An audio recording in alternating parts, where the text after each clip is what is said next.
Most people, when they get caught, at least have the excuse that they didn't see it coming. He didn't have that excuse. She'd known for 2 years. 2 full years of dinners and vacations, and Sunday mornings, and conversations about the future. 2 years of looking him in the eye across tables and beds and kitchen counters, and knowing exactly what he didn't know she knew. 2 years of a performance so complete and so sustained that even the people closest to her had no idea anything was wrong. Her name was Maya. She was 34 when it started, 36 when it ended. And the way it ended, the way she chose to end it, at the specific moment she chose, is what I want to talk about. Because most people, when they find out something like this, do one of two things. They explode immediately, or they fall apart quietly. Maya did neither.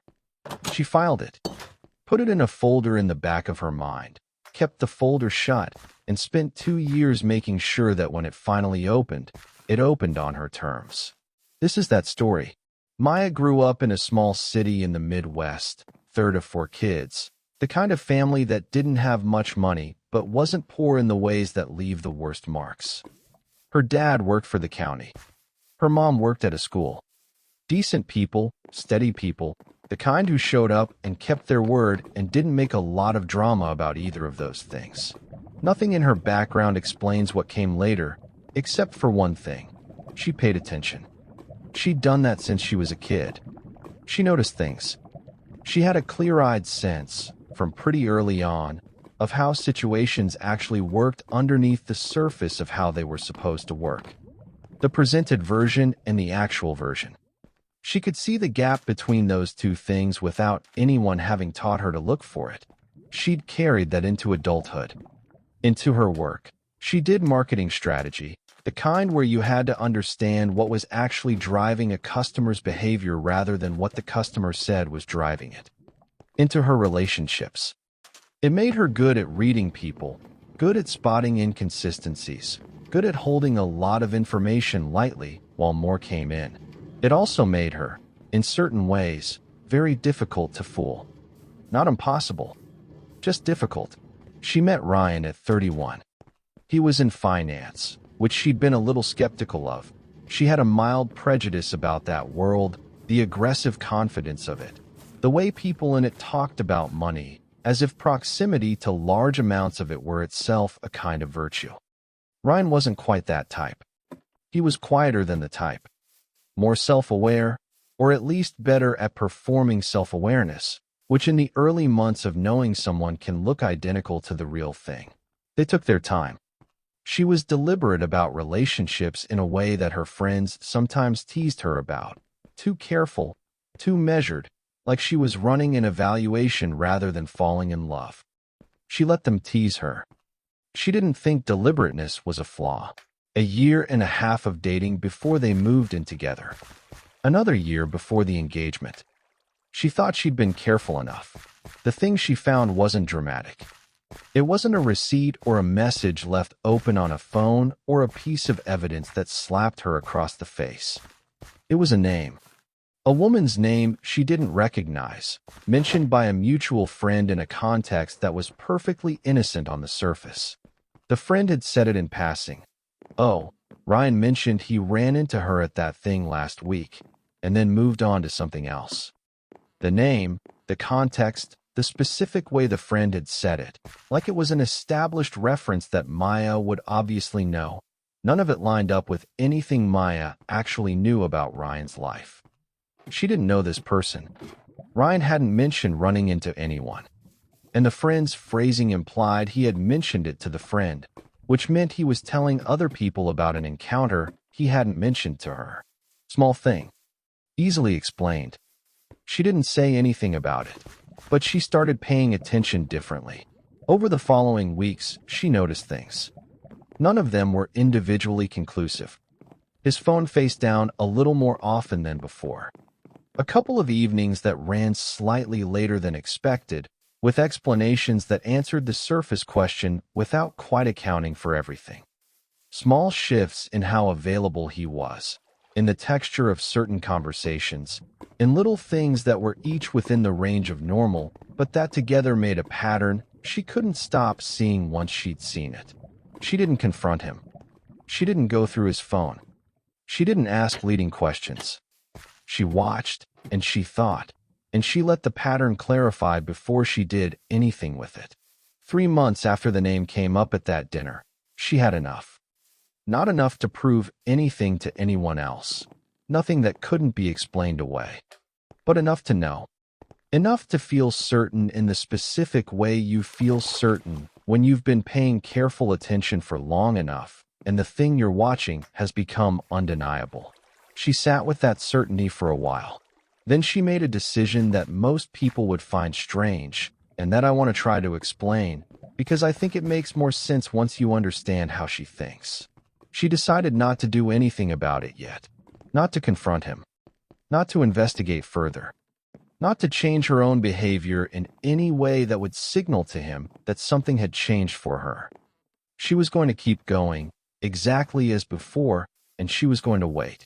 The question she'd asked herself, sitting with the certainty, was, what do I actually want? Not what did she want to do to him. Not what would feel satisfying right now. What did she actually want as an outcome for her own life? And the answer, which took her a few weeks to fully arrive at, was not what you might expect. She didn't want the confrontation.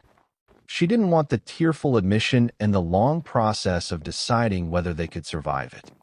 She didn't want to become, in the active and ongoing way, the person who'd been cheated on and was managing that. She wanted out. Clean out. On her own terms. At a time of her choosing. With everything arranged beforehand. And she wanted to understand, fully, what she was actually dealing with before she moved. So she waited. And she watched. And she built. The first several months were the information phase, though she wouldn't have called it that at the time. She was just paying attention. She became more observant about everything, about patterns, about the texture of his explanations when they differed from what she knew, about the small inconsistencies that accumulate when someone is running two parallel versions of their life. She wasn't doing this with a plan. She was doing it because it was how she was built. What she learned over those months changed how she thought about the situation. This wasn't a single incident. It wasn't a brief thing that had maybe already ended. It was something ongoing, something with its own patterns and rhythms and logistical infrastructure that had developed over time. He'd gotten good at it. The phone management, the scheduling, the explanations, they had the quality of practiced routines rather than improvised responses. That information mattered to her practically. Someone who had gotten that good at maintaining a parallel situation was not going to crumble in a confrontation and tell her everything. He'd manage the conversation. He'd have a version. She needed to be prepared for that, or she needed to make the conversation irrelevant by having everything already handled before she had it. Increasingly, she was thinking the second option made more sense. There's something that happens to you when you're in this situation for long enough. You become two people. There's the one who shows up to dinner, who makes plans for next month, who behaves in every observable way like someone who doesn't know. And there's the one underneath that, who knows everything, who is watching the performance from the inside. The two people coexist. You get used to it. But it costs something. There's a cognitive overhead to running both simultaneously that doesn't go away and accumulates slowly over time. Maya got used to the overhead. She was good at compartmentalization, better than most. But she noticed it. She noticed what it cost. Around the 8 or 9 month mark, she started the second phase. Not gathering information anymore. She had what she needed. She started getting her life in order. They weren't married yet. They'd been engaged for a few months by then. The wedding planning moving forward in the vague, not quite urgent way it does when both people nominally want it, but neither is really driving it. She registered, somewhere in her thinking, that the lack of a legal structure was an advantage. No assets to untangle beyond the apartment and its contents. No legal process. Nothing that would require cooperation from him. She got serious about her finances. She'd always been reasonably careful about money, but she became more deliberate. She understood exactly what was hers independently versus what was shared. She started building her own position more aggressively, quietly, in ways he wouldn't notice. Nothing dramatic, just a steady and careful attention to her own financial independence. She also started having conversations with her closer friends, not telling them what she knew, but steering things, gradually and naturally, towards subjects that let her understand where they'd be when she finally told them. What they thought about relationships that went bad. What they thought about the couples they knew who'd been through difficult things.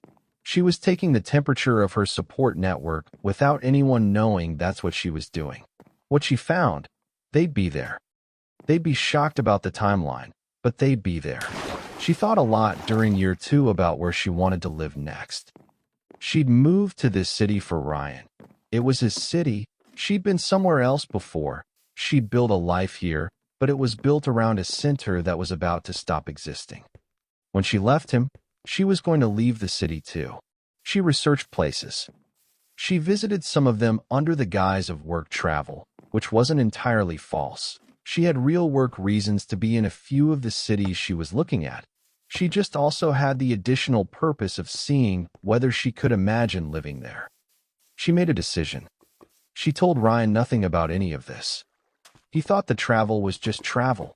By the end of the first year and a half, she had the following things in place. She knew what was happening, with specificity. Not every detail, but enough. Her finances were solid and independent. She knew where she was going. She knew how her friends would respond. She knew what she was going to take and what she was going to leave. She had a rough sense of what she was going to say when the moment came. The only thing she hadn't settled was when. She'd thought about the timing more than almost anything else. Not because she wanted to catch him in anything.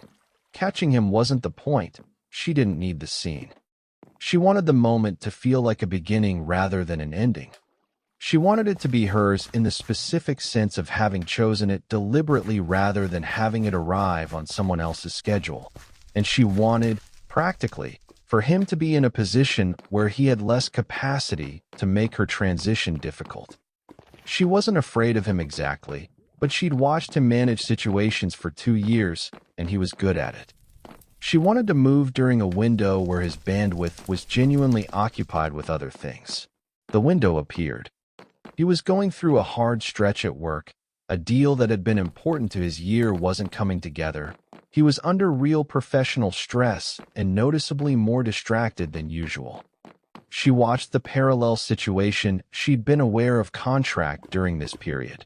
Less energy available for everything. This was the time. She spent 3 months completing the logistics. She'd been in contact with a real estate agent in the city she'd chosen. All of it through a separate email address she'd set up for the purpose. She found an apartment. She signed a lease with a start date 6 weeks out. She told her 3 closest friends, one at a time, over the course of 10 days. She told them what had happened, what she knew, how long she'd known, what she was doing about it. All 3 were stunned. Not exactly by what Ryan had done. People, once they hear about this kind of thing, aren't usually that shocked by what people are capable of. What stunned them was the 2 years. How long she'd been carrying it. How completely she'd held it from them. One of them asked, gently, why she hadn't said something sooner. She said, because I needed to know what I was doing first. And once I told you, it would have started becoming about managing everyone's reactions to it. I needed my plan fully in place before I added that piece. Her friend looked at her for a second and then said, that makes sense for you. It did. With the lease signed and the friends told and the savings solid and the timing right, she chose a Tuesday. She'd thought about how to have the conversation. She'd ruled out a lot of versions. Not at home. She didn't want it in a space she'd then have to stay in while they both processed it. Not in public, not over the phone or in a message. She wanted to be present. She wanted to be direct. She asked him to go for a walk. Just a walk. Nothing specific. She felt like getting outside and moving. He agreed without suspicion. This was a thing they did sometimes. They walked for about 5 minutes before she said what she needed to say. She told him she knew. She told him she'd known for 2 years. She told him she wasn't there to fight about it. The anger had run its course somewhere in year one, and what was left was something colder and more settled. She told him she'd already handled everything she needed to handle. She had somewhere to go, and she was going. She'd be out of the apartment within the week. She told him she didn't need anything from him. Not an explanation, not an apology, not an accounting of the timeline. She'd already built what she needed. She was already done. He stood there. She'd thought about what his face might look like in that moment, and she'd thought it would be guilt or panic or some version of desperate calculation. What she actually saw was something else. A specific disorientation, like someone who has been dropped into the wrong story. He'd thought he knew what story he was in, the one where he had information and she didn't, where he had the room to maneuver and she didn't know enough to maneuver. And then in the space of 2 minutes, that story had been replaced with the correct one. She'd known for 2 years. She'd built her exit during those 2 years. She was already done. He started to say something. She said she didn't need him to. She meant it. They walked back toward the apartment, and she split off toward the subway. That was the last real conversation they had. She was moved out in 5 days. A week after that, she was on a plane. Let me stay with those 2 years for a while, because that's the thing that most people can't get past when they hear this story. The instinct is to call it cold. To wonder what kind of person can do that, maintain a full relationship, keep going, keep performing for 2 years, with that knowledge underneath the whole thing. But I think the question is actually the wrong one. The better question is, what kind of situation requires it? The situation Maya was in required it. She had no legal protection, no financial independence, no established support network in place, no plan for where she was going to land. She was in a relationship that had structure around it, an engagement, a shared apartment, a shared life, and she needed to dismantle that structure carefully. She was the only person who knew the full picture. During those 2 years, nobody, not her friends, not her family, not anyone, had the complete version of what she was carrying. She'd go to dinner and people would ask how things were, and she'd give real answers about real parts of her life, because most of her life was proceeding normally. She had her work, her friendships, things she was genuinely interested in and engaged by. The situation with Ryan was a layer underneath all of that, a layer nobody could see. The loneliness of that was its own particular texture. Not the loneliness of being alone. She was surrounded by people. More like the loneliness of being the only person in a room who can see something, while everyone else is looking directly past it. She described one evening specifically. Dinner with 2 close friends. Good dinner. Everyone laughing about something from years back that was genuinely funny, and she was laughing too, genuinely. And then she came back to herself and felt the gap between the laughing and what she was carrying, and it was enormous. She sat in that gap for a moment, and then she went back to the dinner. She didn't tell them that night. She didn't tell anyone until she was ready. Looking back, she said she wasn't sure that was entirely the right call. She'd needed people during that period in ways she hadn't let herself have them. The practical reasons for staying quiet were real, but so was the cost of the isolation. If she were advising someone in the same position now, she said, she'd probably tell them to find at least one person to tell. Not to process the whole thing publicly, not to let it become everyone's situation, just one person who knows, so you're not carrying it completely alone. She didn't have that. She managed without it. But she noted the cost. There were moments when she almost told Ryan she knew. Not out of anger or impatience, just a strange pull toward ending the gap, toward not having to hold 2 versions of reality simultaneously anymore.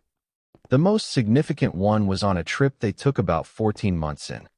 They were somewhere she'd always wanted to go, a place that had been on her list for years, and they were having a genuinely good day, and she found herself in the weird position of enjoying it, while also being aware of everything she knew. and the combination was almost unbearable in a specific way she still couldn't quite describe. She didn't say anything. She took a picture. She went to dinner. That trip was the hardest stretch of the 2 years. Coming home from it, she gave herself a private deadline. She'd finish what she was building within 6 months. She held to that. The part about the ending that she didn't fully anticipate was how anticlimactic it felt. She'd spent 2 years building toward this moment. Not obsessively, not with the ending as her central preoccupation. Most of the time she was just living her life with a project running in the background. But she had thought about the conversation many times. She'd run it in her mind. She'd thought about what she'd say and how she'd say it and how it would feel to finally say it. And when it happened, it was 5 minutes on a sidewalk on a Tuesday. He stood there, and she said what she'd come to say, and then they walked back, and she turned toward the subway, and that was it. No dramatic revelation scene, no accounting, no moment where he understood the full scope of what had been happening, no tearful recognition of everything she'd been managing. Just a Tuesday. Just a walk. She wasn't disappointed. Exactly. She'd known the moment she planned it that a walk on a Tuesday was what she wanted. She'd specifically not wanted the dramatic scene. But there was something unexpectedly quiet about the actual ending after such a long internal build. She sat with that on the plane west. The quietness of it. The finality that had no particular sound. Then she put on something to watch and fell asleep. The apartment in the new city was on the 3rd floor of a building she'd found from photographs and one real visit. It was smaller than what she'd had. Deliberately, she'd wanted something that was only hers, sized to her life without anyone else in it. She moved in with boxes and a mattress on the floor, and the specific groundlessness of arriving somewhere new where nobody knows you yet, and the whole shape of your days is up for reinvention. She'd been prepared for that feeling, and she still found it stranger than expected. The freedom of it was real. The emptiness was also real. Both at the same time. She built it deliberately. She introduced herself to neighbors, found a coffee shop where she could work, established routines. She made it feel like somewhere rather than between somewheres, and she did it intentionally, knowing from previous experience that place feeling doesn't come on its own. You make it happen by making choices.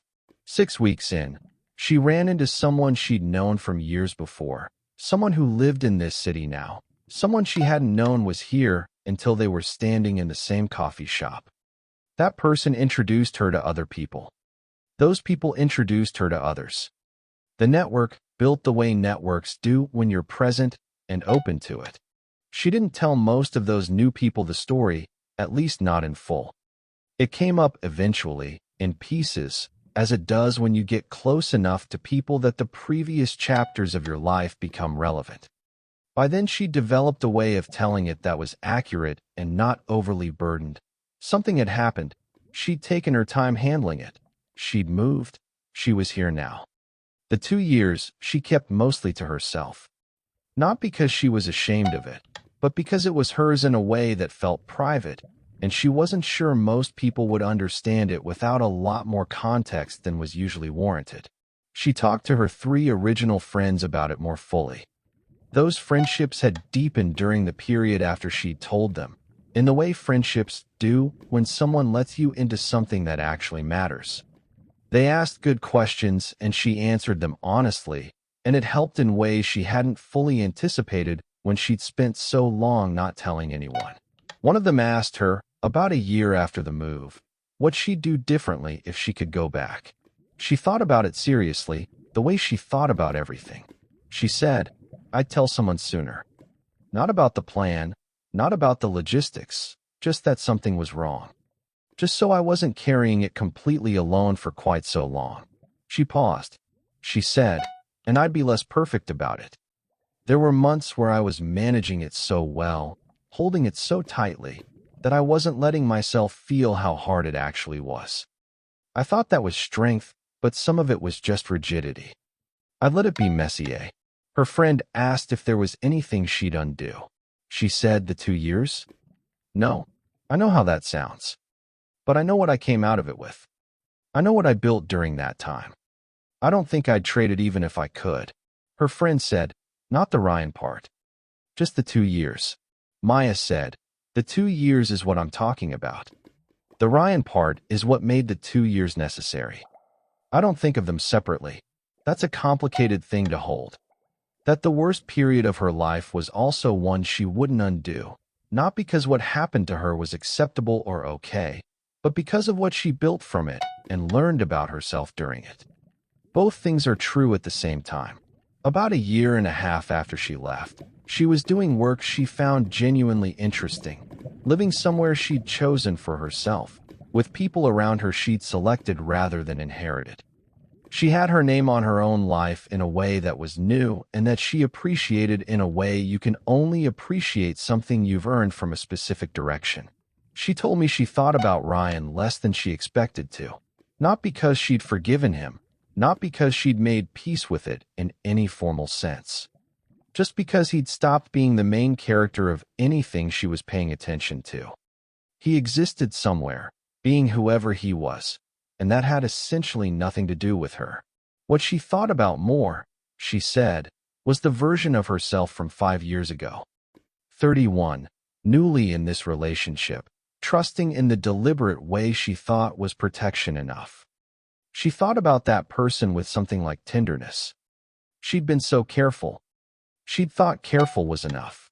She'd learned that careful about the right things mattered more than careful in general. That knowing what you owned, what your name was on, what the situation actually was rather than what it looked like, that specific clarity was the thing that protected you when protection turned out to be necessary. Not trust, not even love. Clarity. She applied that going forward. Not as cynicism. She didn't approach new relationships looking for the betrayal hidden inside them. But she was specific now. She named things. She asked for things in writing when things warranted it. She was comfortable with the discomfort of making the implicit explicit because she'd learned the cost of leaving things assumed. The last time I talked to her, she seemed like someone who'd come a long way from a difficult place and knew it, and wasn't performing that knowledge, just living inside it. She was okay. She was more than okay. She'd built something after Ryan that was specifically hers, and she understood its specific value in a way she couldn't have without the specific path she'd taken to get there. I asked her if she had any regrets about how long the 2 years had taken. She said, I'd have done it faster if I could have. Not because the waiting was unnecessary, but because building things takes time, and I don't love that it takes time. She smiled. She said, but I've learned to respect the building. Even when it's slow. Maybe especially then. That's the whole story. Comment if it hit you somewhere. Even a word. Subscribe if you want more. Next video is already done. See you there. Let me go back to something I glossed over. The moment she first knew. Not the name at the dinner. Earlier than that, if she's being honest about it. There was a moment, maybe 4 or 5 months into the engagement, where something registered that she didn't have language for at the time. Not a specific thing she'd seen or heard. More like a shift in the atmosphere between them. The specific texture of how present he was when they were together had changed in some small way that she couldn't name, but that she noticed. She'd told herself it was the stress of the engagement, of planning a wedding, of the professional pressure he was under at work, of the general weight of the transition they were both in. She'd given it explanations, and the explanations were plausible, and she'd accepted them. But the noticing had happened.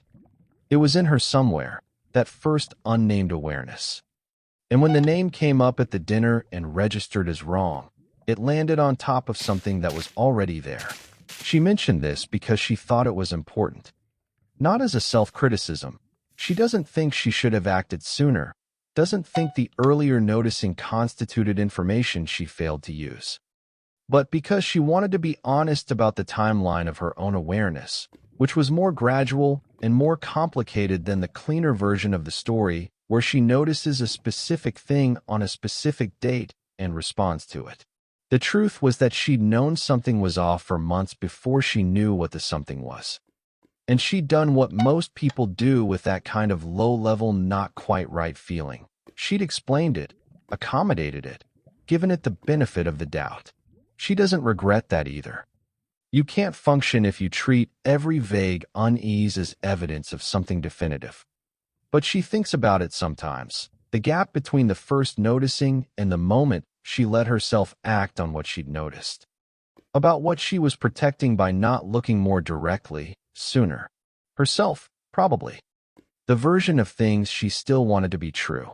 That's human. That's not a failure. It's just honest. Here's a thing about the logistics that I find interesting and that doesn't get enough attention in how these situations get described. She needed a separate email address for the apartment search.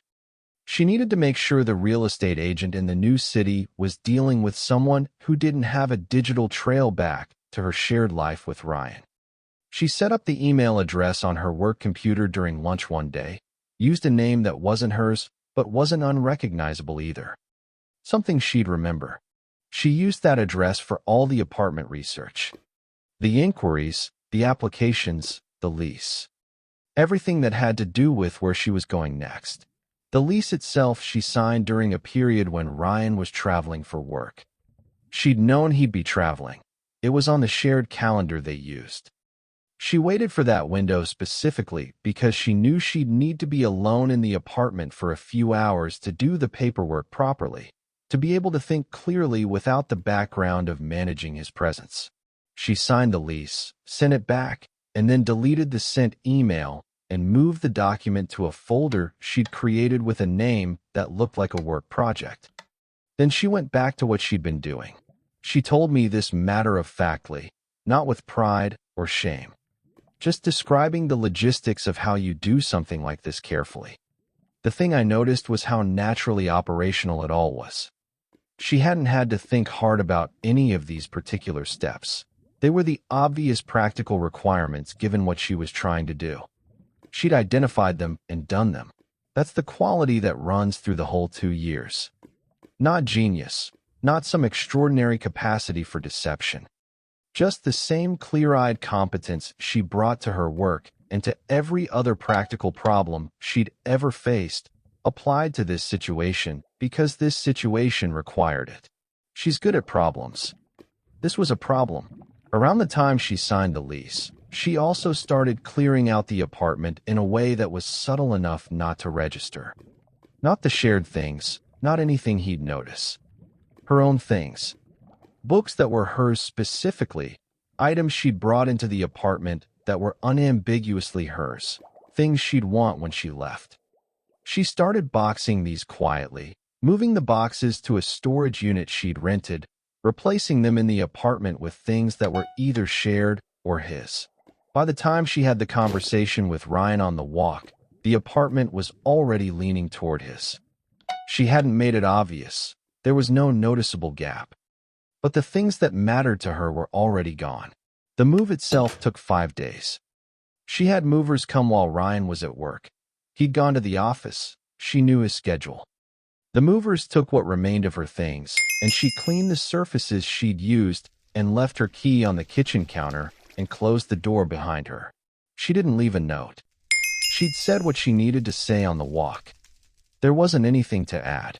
I want to talk about something that I think is underrepresented in how these stories get told. The texture of the ordinary days. Because the 2 years sounds extreme when you describe it the way I have. This sustained, deliberate, purposeful operation running underneath the surface of a normal life. But that's not how she experienced it from inside it, and I think it matters to be accurate about this. Most of the 2 years was just her life. She went to work. She had good days and frustrating days. She had dinners with friends, saw her family a few times a year, pursued things she was interested in, read things, watched things, thought about things unrelated to Ryan and what she knew about Ryan. The situation was always there, in the background. But it wasn't the dominant experience of her daily life. It was more like a project she was working on, a long-term project with a specific deadline, that she attended to when it needed attention and otherwise left alone. During year 2, she had what she described as a strange period of about 2 months where she found herself feeling, of all things, bored with the situation. Not bored with her life. Bored with the specific ongoing mental project of managing what she knew about Ryan. She'd done what she needed to do. She understood the situation. She had a plan. The remaining time before she'd execute it felt less like preparation and more like waiting, and she wasn't a natural waiter. She wanted to be moving. She found that the solution was to keep investing in the life she was building, the one she'd live after all this was done. More energy toward the connections she was making in the new city before she'd moved there. More attention to the professional direction she wanted to take. More thought about who she wanted to be in the next chapter. She tilted her focus forward rather than sitting in the holding pattern of the remaining time. That helped. There were also nights when she'd lie awake and feel angry in a way that surprised her, because she thought she'd largely moved through the anger earlier, and it kept turning out there was more of it. Not at Ryan specifically, or not only at him, at the general fact of having had to do this. At the time it was taking. At the specific taxes that get levied on you when someone else behaves badly and you're the one who has to manage the consequences. She'd feel that anger and let it be there for a while, and then it would pass, and she'd go back to sleep. Or not go back to sleep and lie there in the dark being awake, which was its own kind of company in a strange way. She told me that year 2 had a different emotional quality than year 1. Year 1 was more acute. The discovery was fresh. The situation was new. She was in the active gathering phase. There was an intensity to it that kept it energized. Year 2 was flatter. The intensity had settled into something more like endurance. She was just doing it. Day after day, making the choices that needed to be made, sustaining the performance, building toward the moment. It was less dramatic and more demanding in some ways. She got through it by staying focused on what she was building rather than on what she was enduring. By keeping the next chapter concrete and real in her mind rather than letting it become abstract. The apartment in the new city, the work she'd do there, the life she'd construct. She made those things as specific as possible so she could hold them when the endurance became difficult. There was one more thing she told me that I want to include because I think it changes how you understand the ending. In the week between having the conversation with Ryan and getting on the plane, she had a night where she second-guessed the whole 2 years. Not about whether she'd made the right decision about leaving. She didn't doubt that. But about whether the long way around had been necessary. Whether she could have just left when she'd first been certain, without all the building and preparation and logistics. She thought about it seriously. What would have happened if she'd confronted him 8 months in, when she first had enough to feel certain, and then just left? She would have had her salary, which was solid. She would have had her friendships and her family. She would have been able to stay in the city or go somewhere else. The practical situation wasn't so dire that a quicker exit would have left her stranded. So why hadn't she done it that way? She thought about it for a long time that night. She said she thought the answer was about something other than logistics. It was about proof. Not proof to show anyone else, proof to herself. Proof that she was capable of the long, steady, careful thing. That she could build something under difficult conditions over a sustained period of time. That she was who she thought she was. She needed to know that. Not in some abstract self-improvement way. In the specific way of someone who had been, for several years, trusting another person's assessment of things, including their implicit assessment of her. She needed to prove to herself, through doing something hard and doing it well, that her own assessment of herself was the correct one. The 2 years was that proof. She would have been fine with the quicker version. She would have landed. But she would have walked away without knowing what she knew now, which was that she could do what she'd done. That it was in her. That's worth something that's hard to price. A year and a half after moving, she was settled in the way of someone who has deliberately built something rather than fallen into it. Specific choices, made consciously, reflected back at her from every part of her life. The apartment. the work, the people, even the coffee shop where she went most mornings, which she'd chosen specifically rather than defaulting to the nearest option. It was all chosen, all hers. She saw someone new. She was careful about it, but differently careful than before, specific about the things that mattered, less worried about the things that didn't, clear-eyed in a way that didn't tip into cynicism. She'd learned what she needed to know. She applied it without making it a wall. The last conversation I had with her, she mentioned that she'd run into someone from her life in the previous city, someone who'd known her and Ryan together, who expressed surprise at running into her, didn't know she'd moved, didn't know what had happened. They'd had a brief friendly conversation, and the person had mentioned Ryan in passing, just an update, how he was doing, where he was working now. She said she'd felt nothing in particular hearing it. Not satisfaction, not residual anger, not nostalgia. Just the mild interest you have in information about someone who was once part of your life and is now just a person who exists somewhere. She said that was the moment she knew she was actually through it. Not when she moved. Not when she started the new life. When she heard his name from someone else's mouth and felt basically nothing. She said, "I didn't know how long that would take. I'm glad it didn't take longer." Then she went back to what she'd been doing. That's the whole story.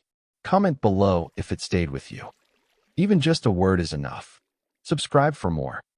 Next video is already written. See you there. Something she said early in our conversations that I keep returning to. She said, "I think most people, when something bad happens to them in a relationship, ask the wrong first question." I asked what she meant. She said, "The first question is usually why. Why did they do this? What does it mean about them, about the relationship, about me?" And that question is real. It matters. It has answers worth understanding. But it's not the most useful first question when you're trying to figure out what to do next. I asked what the better first question was. She said, "What do I actually have? Not what do I deserve, not what's fair, not what should be true. What do I actually have right now, in my hands, that I can use?" She said when she sat down to think clearly after she was certain about what was happening, that was the question she'd asked. What did she have? She had a salary. She had skills. She had friendships, though she hadn't activated them yet.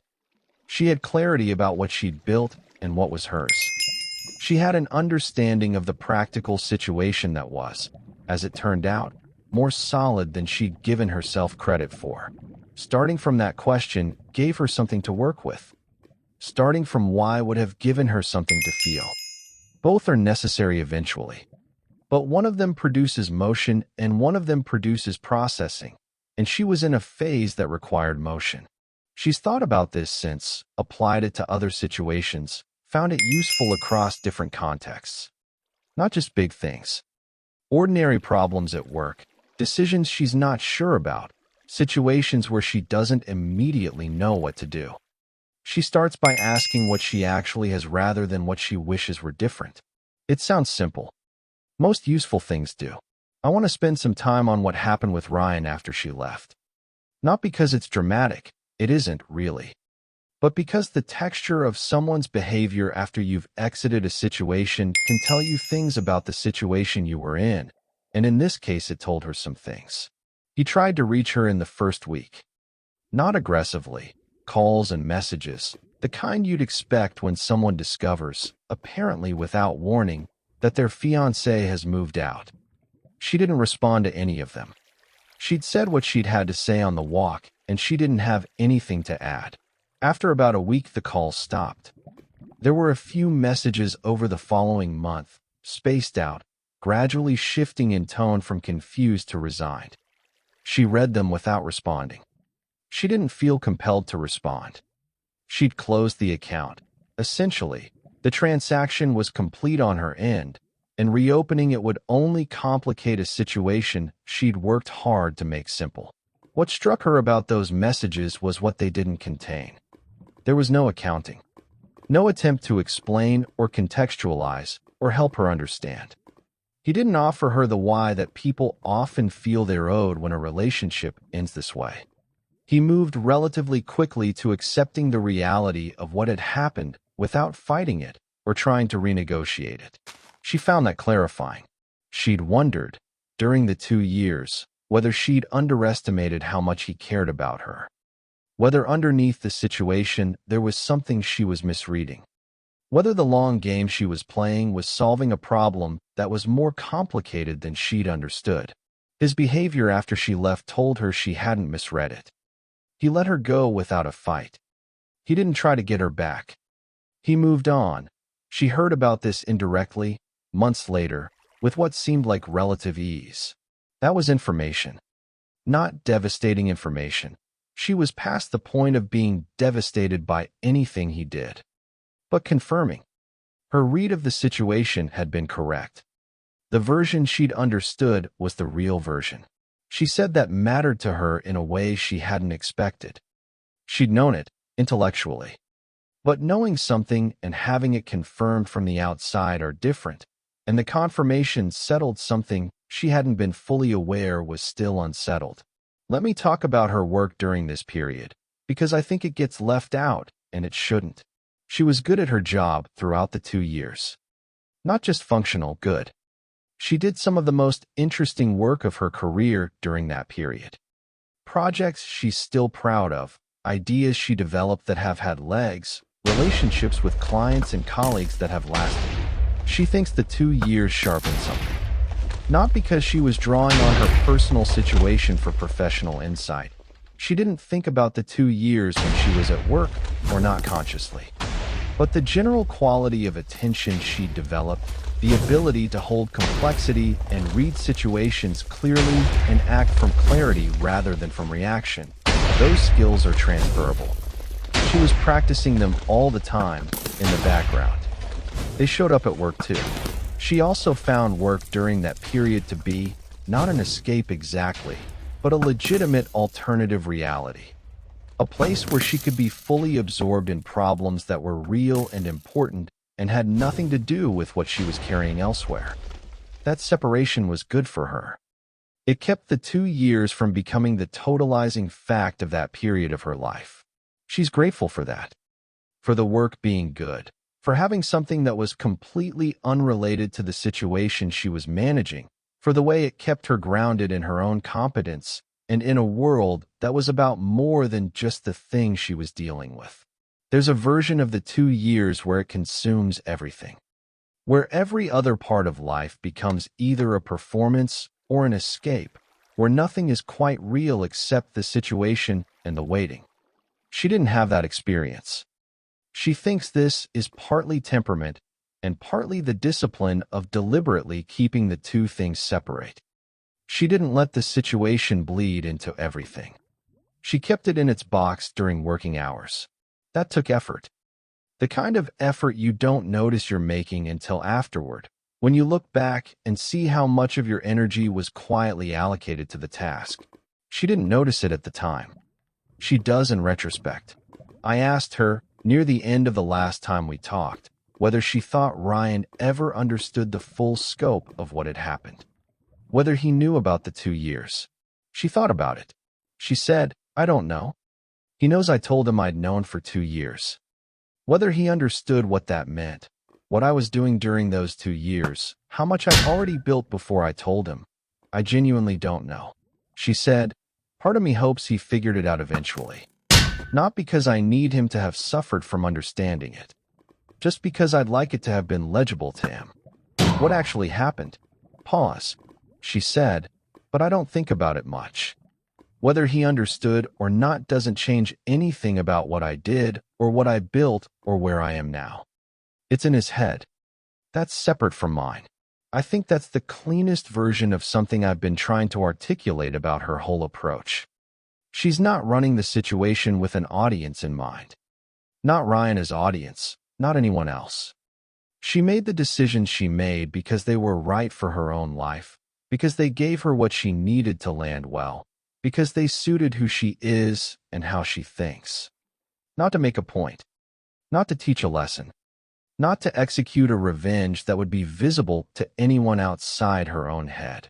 Just, this is the situation, this is what it requires, this is what I'm going to do. And then she did it. She's in the new city still. Different job, or not quite different. Same work, different structure. She went independent about 8 months after moving, and it's worked well for her. Better hours, more control over what she takes on, work that's more specifically suited to what she's actually good at. She makes less money than she made at the firm and doesn't mind. She has a good life, built from choices rather than from defaults. That's the description she'd use. I asked her, at the very end, whether there was anything she'd want someone to hear who was in something like what she'd been in. Not advice exactly. She doesn't like giving advice about situations she doesn't fully understand. More just something true that she'd found useful. She was quiet for a bit. Then she said, "You're probably more capable than you think you are." Not in a motivational poster way. In the specific practical sense. The things you're going to have to do to get through this, the difficult conversations, the logistics, the building, the patience, you probably can do them. People tend to underestimate their own capacity for sustained difficult things. She paused. She said, "And the building is real. What you build during a hard time is yours in a way that other things sometimes aren't. You know you did it. Nobody can tell you it was circumstance or luck or someone else's support. You know." She looked out the window. She said, "That's worth something. I think it's worth more than people expect it to be." Then she went back to her work. That's it. That's the whole thing. Comment below. Subscribe. Next video is already done. See you there. One thing I haven't mentioned that happened during year 1. About 4 months in, she almost left earlier than she planned. Not because she'd had enough, she'd made peace with the timeline and she was sticking to it, but because of an external thing she hadn't anticipated. She found out that a friend of hers, someone in their shared social circle, someone she'd known before Ryan, knew about the other woman. Not knew everything, but knew something. Had seen something, or been told something, and had decided not to tell Maya. She sat with this for a few days. It was the closest she came to feeling genuinely destabilized by the whole situation. Not because of what Ryan was doing. She'd already processed that, had a framework for it, was managing it. But because of this other thing. The fact that someone in her circle knew and had decided not to tell her. She thought about that person and the choice they'd made. Why someone would know something like that and not say anything. She worked through the possible reasons. They didn't want to be involved. They weren't certain enough to say something. They thought it wasn't their place. They were protecting Ryan, or protecting themselves from the awkwardness of being the one who'd said it. All of those reasons were real. None of them were satisfying. She also thought about what would have happened if this person had told her. She'd have known sooner. She'd have had to move faster, with less in place. The exit would have been less clean.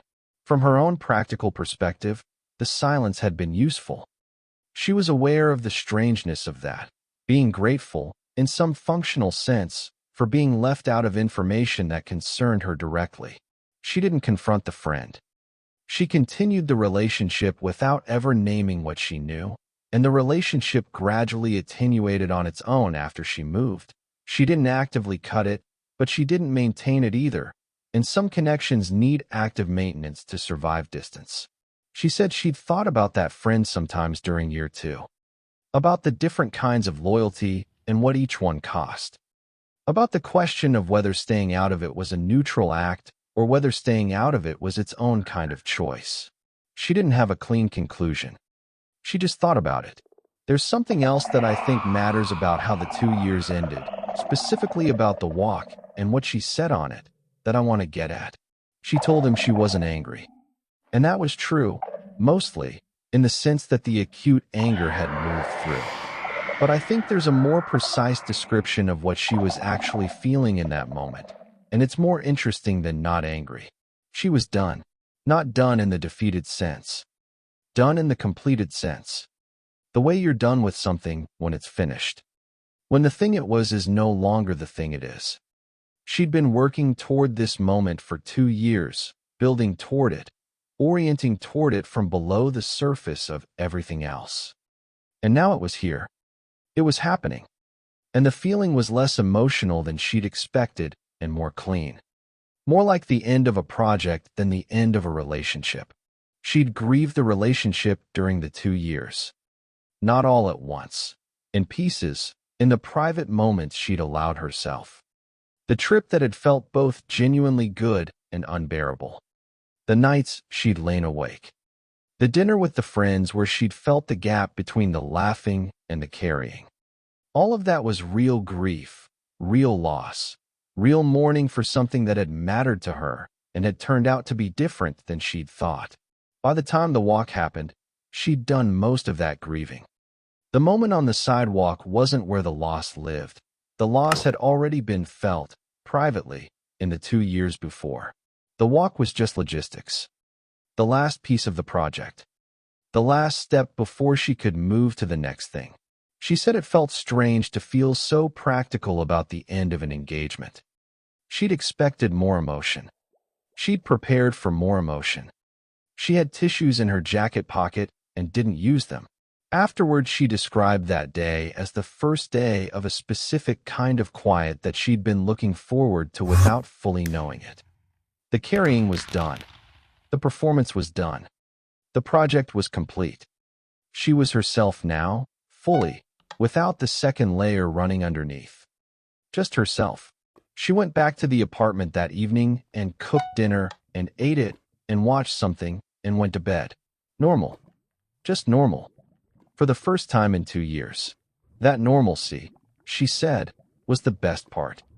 Better than the move, better than the new city, better than any of the specific things she'd been building toward. Just being only one person again, without the undertow of the other one, the one who knew and was managing and was building. Just herself. She said she didn't know how much she'd been looking forward to that until she had it. The first morning in the new city, she woke up early. Too early. Jet lag. Nerves. The unfamiliarity of the light in the room. She lay there for a while and listened to the sounds of the new place, which were different from what she was used to in specific ways she couldn't have anticipated. She thought about the 2 years. Not in a processing it way, just aware of it. Aware of the path that had led to this specific morning in this specific room with this specific quality of unfamiliar light. She felt something she described to me as respect. Not pride exactly, though there was some of that. More like the respect you have for something that was hard and that you did anyway. The way you respect a distance you've run or a language you've learned or anything that took the kind of sustained effort that doesn't show up easily in any single moment, but is visible in the accumulation of moments. She'd done something hard for a long time and done it well, and it had brought her here. She got up and made coffee in a kitchen that was hers and looked out a window at a city that was hers and started the day. That's the story. Comment below. Subscribe. Next video is ready. See you there. There are people who hear this story and think the 2 years was punishment. A slow, deliberate punishment for someone who'd hurt her. She pushes back on that pretty firmly. She said, if I'd wanted to punish him, I'd have stayed longer. Or I'd have made the exit messier. Or I'd have told people before I told him. Let the information spread through the shared circle before he knew I knew. There were ways to make it worse for him that were available to me, and I chose none of them. She said, the 2 years was about what I needed, not what he deserved. That distinction matters to her, and I think it should matter to anyone trying to understand what she actually did and why. The frame of punishment implies she was organizing her actions around causing him a specific experience. She wasn't. She was organizing her actions around building what she needed to land well on the other side. If those two things happened to coincide, if the exit she needed also happened to be an exit that was harder for him to manage, or that gave him less warning than he would have wanted, that was a consequence of her choices, not the purpose of them. She's thought about whether she was cruel. She doesn't think she was. She thinks cruelty requires intending to cause suffering for its own sake, and that wasn't what she was doing. She was protecting herself. She was building something. She was taking the time she needed. He was hurt by the outcome. That's real. She doesn't minimize it. But she wasn't trying to hurt him. She was trying to land well. Those are different things, and she thinks keeping them clear matters, both for how she understands what she did and for how she's able to feel okay about it. She feels okay about it. The last thing I want to say is about something she mentioned almost as an afterthought near the end of one of our conversations, and that I've kept thinking about since. She said, "I think I was angry at myself for a while for trusting him. For not being smarter earlier, for not seeing it sooner, for letting it go on as long as it did before I noticed. Like I should have been better at this. Like paying attention the way I do should have protected me." She said, "It took me a while to stop being angry at myself for that." I asked what changed. She said, "I realized that trusting people isn't a flaw, even when it goes badly. The trust wasn't the mistake. The mistake was his. He did something with the trust that he shouldn't have. That's on him, not on me for having trusted." She paused. She said, "I still think there are smarter ways to trust. More specific ways. I've changed some things about how I approach that. But the basic act of trusting someone, I don't think that was wrong. I think it was normal and human, and I'd do it again." She looked out the window. She said, "I'm doing it again, actually. Just more carefully." Then she smiled, and that was more or less the end of the conversation. That's the whole story. Comment below if it stayed with you. Even just a word is enough. Subscribe for more. Next video is already written. See you there.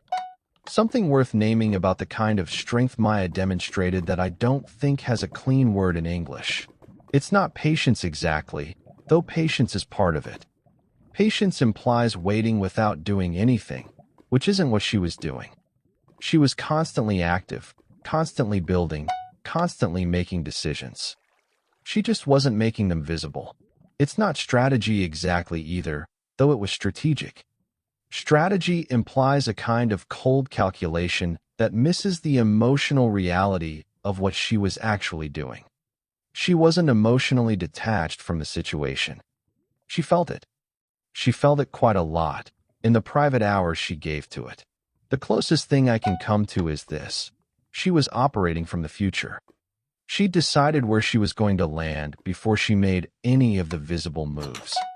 And once she decided that, everything she did was in service of that future landing rather than in response to the present wound. Most people, when they're hurt, operate from the wound, which is human and understandable. The wound is what's present. The wound is what demands attention. But operating from the wound means that your actions are organized around the wound, and that means the wound is the organizing principle of your next chapter. Maya didn't let the wound organize the next chapter. She let the future she wanted to build organize it. The wound was information. The wound told her something had to change. But it wasn't the author of what came next. That's a specific and unusual thing to be able to do, and I don't think it can be reduced to personality or temperament or anything innate. It's a choice made repeatedly, over 2 years, in ordinary moments when it would have been easier to operate from the wound instead. She made that choice. That's the story. Comment below. Subscribe.